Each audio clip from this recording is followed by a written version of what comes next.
Hello everyone, this is the Little Red Riding Hood and her dog in the forest. And why am I Little Red Riding Hood today? I am because I strayed. I strayed from the narrow path. And we all know from all sagas what happens to the Little Red Riding Hoods who stray from the small and narrow. Yeah? Well, in my world, they find adventure and glory. That's what they do. Look at this. Look at this. I have come into a place in the forest where I've never been before. And because we were trying to make a shortcut. And making shortcuts in these forests is always a bit, not hazardous, but a bit risky, because you come to a lot of terrain where it's quite difficult to pass. There are not many paths here. There are some roads where the woodworkers have been in and then maybe just out again. But look at this. There's a porcini, and over behind that hill over there, we just came from over there, there were millions. They were a bit too old, but look. They're here, there, and everywhere. It's just a gold mine. Look at that. Some animals came to that one before I did. That's fine. They need their portion. But look at this. Wow! It's just been eaten a little bit, but it's very, very fine. They're millions. And that's what you get from straying. Oh, wait. I'm going to run over here. Look. Look what happens to the Red Riding Hood. Are they pretty or what? They just look like some wonderful freshly baked buns. And I do believe they're called penny buns.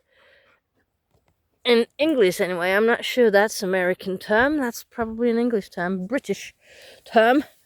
Penny bun. But look. I can't even carry them all home. It's a big one over there too. There's a big mushroom there. Yellow mushroom running. Well, is this amazing or what? I have some familiar trails around here. Look at this. Familiar trails that we usually hike on, wander on, walk on. And of course I look for mushrooms there, and I get a decent bag home with me every day if I want to. But this place, I've never seen anything like it. It's amazing. So you can see there's not really a decent trail anywhere here. But, oh, sorry, that was just my fingers. But I have my compass up there, the sun. I know in which direction we are going and we should be going to hit the main road. And I have that one. That little thing. She always finds the easiest way through the forest.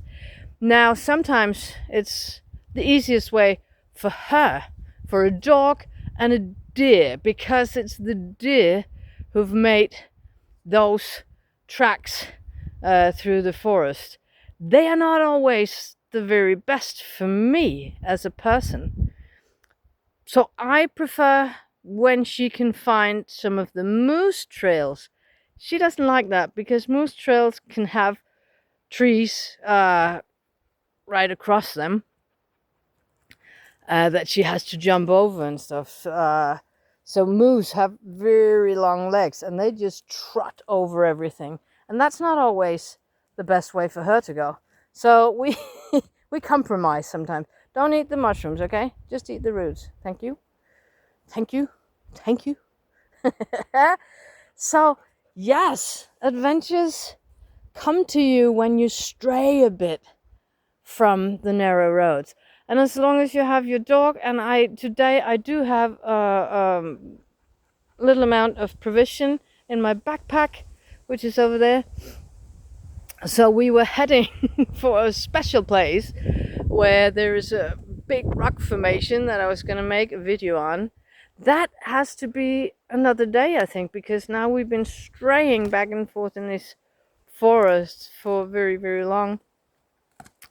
But that's the upcoming video from Urs Vaunbo. That's a rock formation that in the old days the people didn't really know how to explain how it got there, so they had to invent jättarne, the jätters, the giants of Sweden.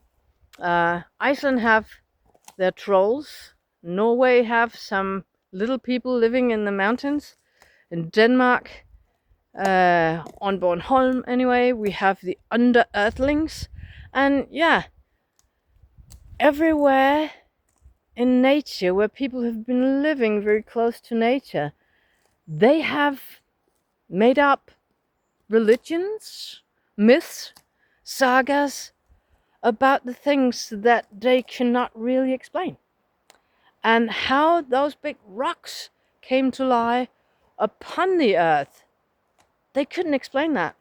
Hundreds of years back, they did know that the rocks were in the ground everywhere, because they tried to fell the trees and tried to grow stuff on the fields, and that was very hard because, especially here in Småland, everything is rock.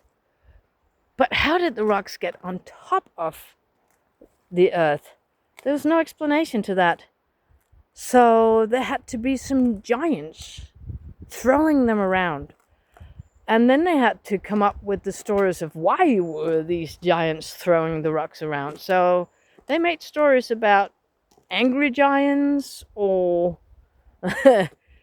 giants who just woke up from the mountains and found that the mountains had grown over them, and they just stretched up and the mountain crumbled under their weight. So lots of stories. And there is a very specific rock formation out here where there are pillars and almost a roof on top of it, and that's a really flat rock that has landed on top of that, and created a bit of a cave. And there was a giant called Ur who lived there and had his Vaunbo, a wagon booth there.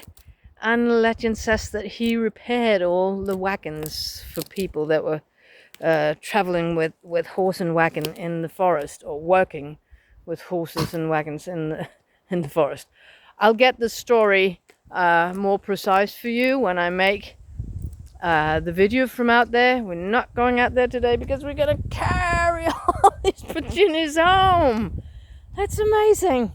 So, yes, that was just a little moral boost to what happens when you stray from from your path, the way Red Riding Hood did. She met the wolf, and that wolf you can interpret however you want to, and women have over time, and that's of course to do with the female sexuality, that we don't want to get near that, you got to stay on the narrow road. I don't stay on the narrow road, and what I find is treasure and adventure. So, to all of you, get out there, get into the forest, stray away from the narrow roads, and go find the adventure. I do, with my dog. And I wish you all happy trails, happy adventures. See you on the next one on Urs Vaunbo. Bye bye.